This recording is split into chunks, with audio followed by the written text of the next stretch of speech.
was 12:47 a.m. when restaurant owner Marcus Webb found his newest waitress sleeping in booth 7, clutching a piece of paper like her life depended on it. What was written on that paper would change everything he thought he knew about talent dreams and second chances, but first he had to wake her up. He had to...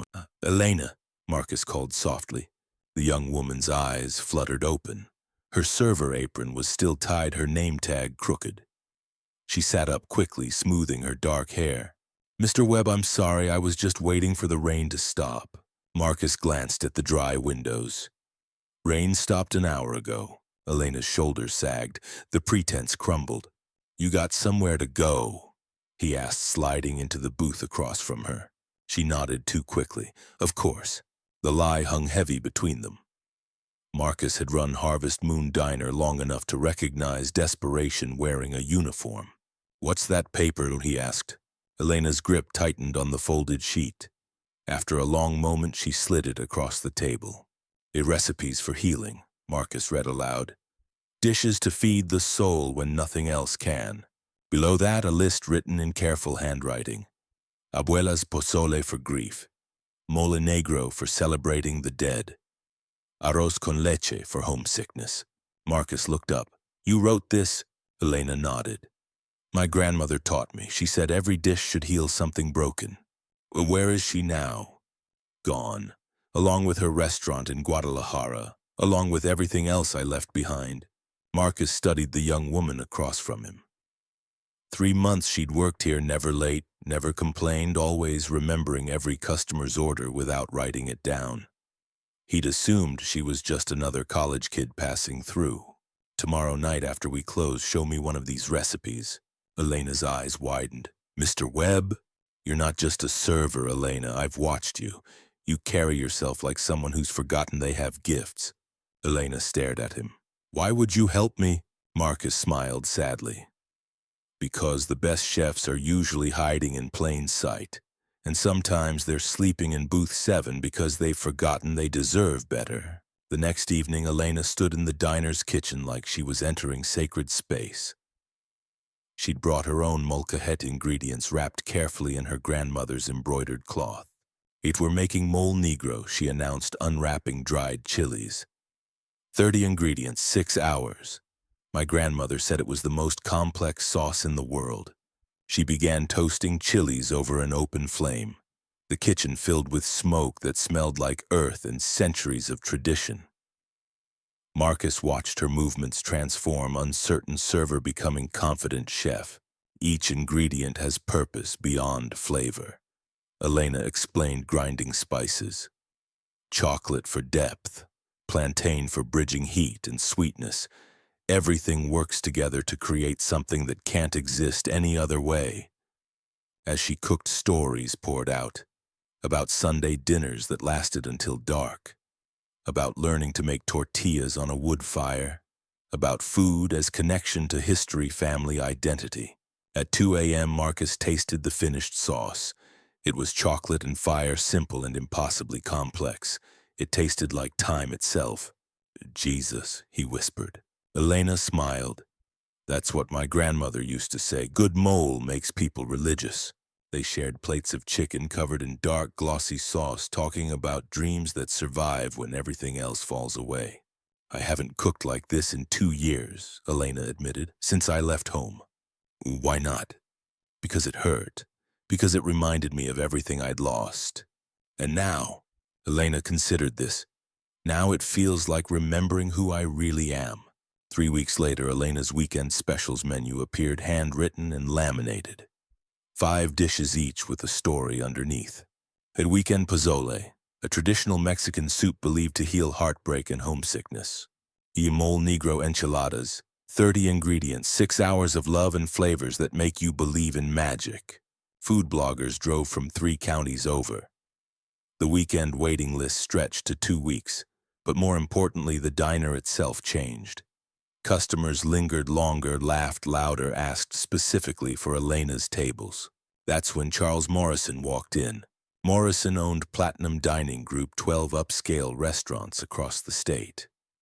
He was also Marcus's former business partner, the one who'd bought him out 15 years ago for pennies on the dollar.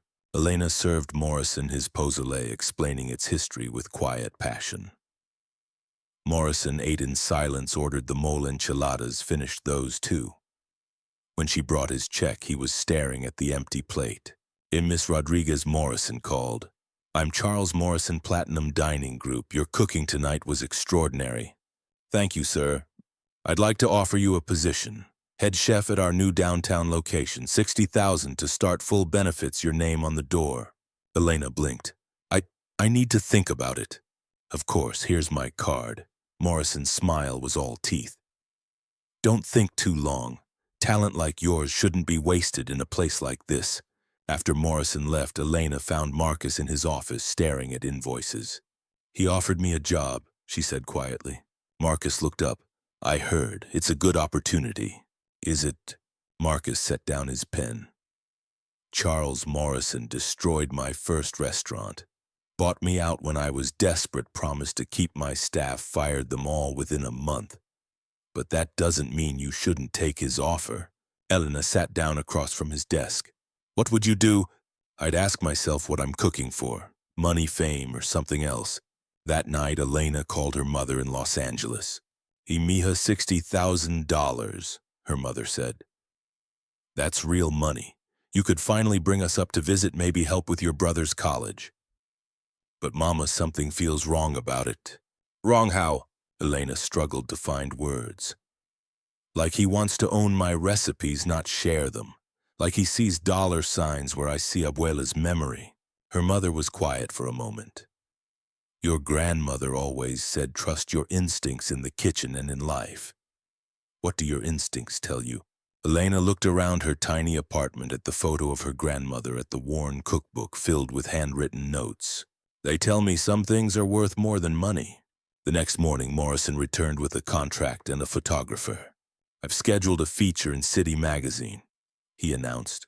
"Rising star discovered in small-town diner. It'll be perfect publicity for our new location." Elena read the contract. Her recipes would become company property. Her rising star story would be used for marketing.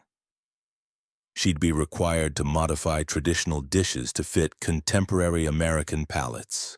"You want to change my grandmother's recipes?" Morrison waved dismissively. "Just modernize them. Less spice, lighter sauces. Our clientele expects sophistication." Elena looked at Marcus, who was listening from behind the counter. His face was carefully neutral, but she caught the slight shake of his head. "Mr. Morrison," Elena said slowly, "I need another day to decide." Morrison's smile tightened. "Miss Rodriguez, opportunities like this don't wait. I have 3 other chefs interested. Then perhaps you should call them." Morrison's mask slipped. "You're making a mistake. You'll spend your whole life cooking for truckers and farmers instead of people who matter." "The people who eat here matter to me." Morrison stood, his face red. "Fine. But don't come crying when you're still flipping eggs at 50. After he left, the diner was silent. Elena untied her apron with shaking hands. "Did I just throw away my future?" she asked Marcus. An old customer at the counter, a farmer named Bill who came in every Saturday, spoke up. "Miss Elena, my wife had cancer last year. Couldn't keep anything down for weeks. Then she tried your pozole. First thing she ate, that didn't make her sick. You didn't just feed her body, you fed her hope." Other customers nodded. A trucker mentioned how her mole reminded him of his late mother's cooking. A young mother talked about bringing her homesick kids here when they missed their grandmother in Mexico. Elena wiped her eyes. "Thank you." Marcus put his hand on her shoulder. "Sometimes the right choice doesn't feel right immediately, but it always feels true." 2 months later, City Magazine ran a different story. Platinum Dining's new darling chef Michael Santos and his revolutionary Mexican fusion. The photos showed Morrison's downtown restaurant sleek and modern. The menu featured Santos family pozole and heritage mole with contemporary flair. Elena stared at the article in disbelief. The recipes were hers, slightly modified with a different name attached. Michael Santos, it turned out, was Morrison's newest hire, a culinary school graduate with Mexican heritage and no qualms about claiming traditional recipes as his own innovations. "He stole them," Elena whispered. Marcus read over her shoulder. "Not legally, you never copyrighted traditional recipes, and he changed them just enough." Elena's hands trembled. "My grandmother's pozole. He added cream and called it elevated comfort food." The betrayal cut deeper than poverty ever had. This wasn't just about money or recognition. Morrison had taken sacred family traditions and turned them into marketing copy. That evening, Elena couldn't bring herself to cook. For the first time in months, the weekend specials were simple American fare, meatloaf, mashed potatoes, green beans from a can. Customers noticed. "Where's your Mexican food?" asked Bill the farmer. "Not feeling it today," Elena replied, but she overheard whispers. Disappointment. One family left without ordering, mentioning they'd come specifically for her pozole. Elena felt like she was disappearing again, becoming invisible, just another server in a uniform that didn't fit her dreams. Late that night, she called her mother. "Mija, I saw the article online. I'm so sorry." "Maybe Morrison was right," Elena said. "Maybe I should have taken his offer. At least then my name would be on something. Elena Maria Rodriguez." Her mother's voice was sharp. "Your name is on something. It's on every person you've fed, every story you've shared, every smile you've created. That man stole your recipes, but he can't steal your heart." "But Mama, what's the point? I'll never be able to compete with his restaurant. His publicity is money." "Who says you need to compete? Your grandmother didn't cook to beat anyone. She cooked to heal people. That's what you do too." After they hung up, Elena sat in her dark apartment looking at her grandmother's photo. In the picture, the old woman was stirring a huge pot surrounded by family, everyone talking at once. She remembered her grandmother's words, "Mija. Anyone can copy a recipe, but they cannot copy the love." Elena wiped her eyes, walked to her kitchen, and began making masa for tomorrow's tamales. Not because she had to, but because she wanted to remember who she was. 6 months later, Morrison's restaurant was the toast of the city. Food and Wine featured Santos on their cover as young chef to watch. The restaurant had a 3-week waiting list and celebrity endorsements. Meanwhile, Harvest Moon Diner struggled. Without Elena's specials drawing weekend crowds, business had dropped. Marcus was behind on rent, considering selling to a chain restaurant company. Elena worked double shifts, watching her boss stress over bills, knowing her decision had cost them both. Then on a rainy Thursday night, everything changed. A woman in an expensive coat walked in, shaking raindrops from her umbrella. She was Hispanic, maybe 60, with silver hair and intelligent eyes. "Are you Elena Rodriguez?" she asked. Elena nodded. "I'm Isabella Santos. Michael Santos is my nephew." Elena's blood froze. Isabella continued, "I saw the article about his family recipes. I've been looking for you." Elena glanced at Marcus, who'd moved closer. "My nephew is talented," Isabella said, sitting at the counter, "but he's also desperate to succeed." When his friend Charles Morrison offered him those recipes, Michael didn't ask where they came from. "You knew they weren't his?" Isabella nodded. "The pozole gave it away. Michael's grandmother, my sister, never made pozole. She was from northern Mexico, different traditions entirely. But I recognized the recipe immediately." Elena's hands shook as she poured Isabella coffee. "It was my grandmother's recipe too," Isabella continued. "Maria Elena Rodriguez from Guadalajara. She taught half the women in our neighborhood to cook." Elena nearly dropped the coffee pot. "That was my great-grandmother. My abuela was her daughter Carmen." Isabella's eyes filled with tears. "Carmen Rodriguez, who married Jorge Silva and moved to the mountains." "Yes. Mija, Carmen was my best friend growing up. We lost touch when she married, but I never forgot her mother's cooking." Elena sat heavily on the stool behind the counter. "Your family. I'm family, and when I saw what my nephew had done, I knew I had to find the rightful owner of those recipes." Isabella reached into her purse and pulled out a leather portfolio. "I've been documenting traditional Mexican recipes for 30 years, trying to preserve them before they're lost or stolen. I know a food historian at the University of Texas. She's been researching the Rodriguez family recipes as part of a project on Mexican culinary heritage. She opened the portfolio to reveal photographs, handwritten recipes, family trees, documentation going back 4 generations. Elena, your great-grandmother's recipes aren't just family treasures. They're cultural artifacts. And there are laws protecting indigenous and traditional cultural expressions from commercial exploitation. Marcus leaned forward. Are you saying? Isabella smiled. I'm saying my nephew and his business partner are about to learn an expensive lesson about cultural appropriation, and Elena is about to get the recognition she deserves. Elena stared at the documents. Her great-grandmother's handwriting recipes she thought were lost forever connections to a family she'd never known existed. What happens now? She whispered. Isabella's smile was fierce. Now we fight back, but not for revenge, for justice, and for the memory of all the grandmothers whose recipes have been stolen and sold. That night, after Isabella left with promises to return with lawyers and food historians, Elena and Marcus sat in the empty diner. Are you ready for this fight? Marcus asked.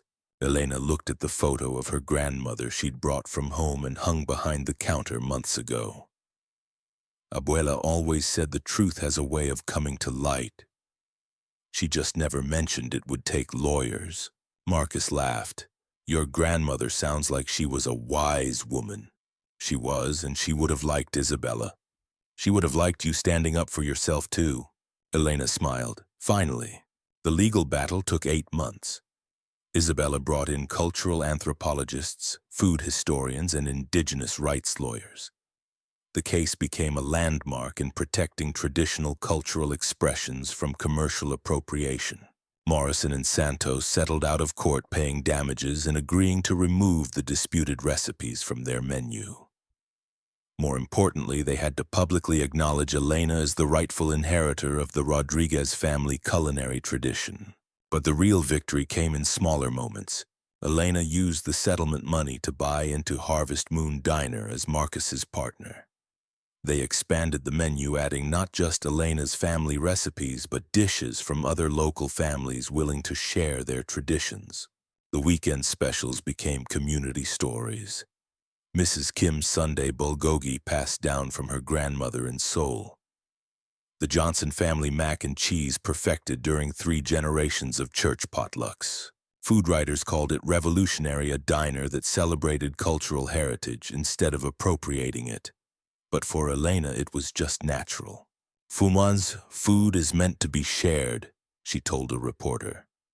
But it should be shared with respect, with credit, with understanding of where it comes from. 6 months after the settlement, Elena stood in the kitchen at 5 a.m. teaching her new sous chef, a young Vietnamese woman named Lynn, how to make proper pho broth. My grandmother would say you're rushing the bones, Elena said gently. Slow down. Let them tell you when they're ready. Lynn nodded, adjusting the flame. How did you learn to be so patient? Elena smiled, thinking of her own grandmother, of Isabella, of all the women who'd preserved traditions through love and stubbornness. I learned that the best things can't be rushed, and that when you cook with love, people can taste it. Marcus walked into the kitchen carrying coffee and the morning paper. Elena, you need to see this. The headline read, Traditional Recipe Protection Act passes House Committee. The article mentioned Elena's case as inspiration for new legislation protecting indigenous and traditional culinary knowledge from commercial appropriation. Look at that, Marcus said. You changed the law. Elena shook her head. We just reminded people that recipes have families too, and families deserve respect. That evening, as the dinner rush wound down, a familiar face appeared at the pass-through window. Isabella, now a regular customer, and Elena's honorary tia had brought guests, a group of food studies students from the university. Elena, Isabella called, tell them about the mole Negro. Elena wiped her hands on her apron and approached the dining room. The students looked up expectantly, notebooks ready. Even my great-great-grandmother used to say that mole Negro takes 30 ingredients because life is complicated. Elena began. Each ingredient represents something difficult: loss, disappointment, betrayal, fear. but when you cook them all together with patience and love, they become something beautiful. One student raised her hand. How do you know when it's ready? Elena smiled. When it tastes like home, not your home necessarily, but the feeling of home, the feeling of being fed by someone who cares about you. After the students left, Elena and Marcus sat in the quiet diner sharing a late dinner of leftover pozole. Any regrets? Marcus asked. Elena looked around the diner at the photos of local families on the walls, at the handwritten menu boards, at the worn booths where she'd once slept homeless and scared. Just one, she said. What's that? I wish my grandmother could see this. Could see that her recipes are still healing people, still bringing families together, still telling stories. Marcus smiled. Who says she can't? Elena followed his gaze to the kitchen window where steam was rising from tomorrow's prep work, carrying the scent of chilies and chocolate and time itself. Maybe you're right, she said. Maybe she's in every pot, every story, every person who tastes love in their food. Maybe she is. 2 years later, Elena opened her second location, not a restaurant, but a teaching kitchen called Abuela's Table. She taught traditional cooking methods to young chefs, worked with immigrant families to preserve their culinary traditions, and partnered with schools to ensure cultural food knowledge wasn't lost. The walls were covered with photos, grandmothers from dozens of countries, hands covered in flower faces, bright with the joy of feeding their families. And in the center, a portrait of Carmen Rodriguez, Elena's grandmother, stirring a pot of mole negro and smiling like she knew her recipes would outlive them all. On opening night, as Elena watched 3 generations of the Patel family teach their samosa recipe to a packed classroom, Isabella appeared beside her. Your grandmother would be proud, Isabella said. Elena wiped away tears. I think she is. I can almost hear her laughing at how seriously everyone's taking the fold on those samosas. Food brings people together, Isabella observed. But respect keeps them together. Elena nodded. That's what we're really cooking here, respect. Outside, it began to rain, the same kind of steady rain that had once driven Elena to sleep in booth 7. But inside Abuela's Table, the air was warm with steam and spices and the sound of people sharing the most precious things they had. Their family's stories, one recipe at a time. Sometimes the most important battles aren't fought with swords or lawsuits. Sometimes they're fought with wooden spoons and cast iron pans, with the simple insistence that love has a name, traditions have owners, and every recipe carries the soul of the grandmother who first stirred the pot. Elena Rodriguez didn't just save her family's recipes. She reminded the world that food without story is just fuel, but food with love, respect, and recognition, that's what nourishes the soul. If this story stirred something in you about the power of cultural respect, tradition, and second chances, subscribe for more stories that celebrate the extraordinary courage found in ordinary kitchens where the most important ingredients can't be stolen. They can only be shared with love.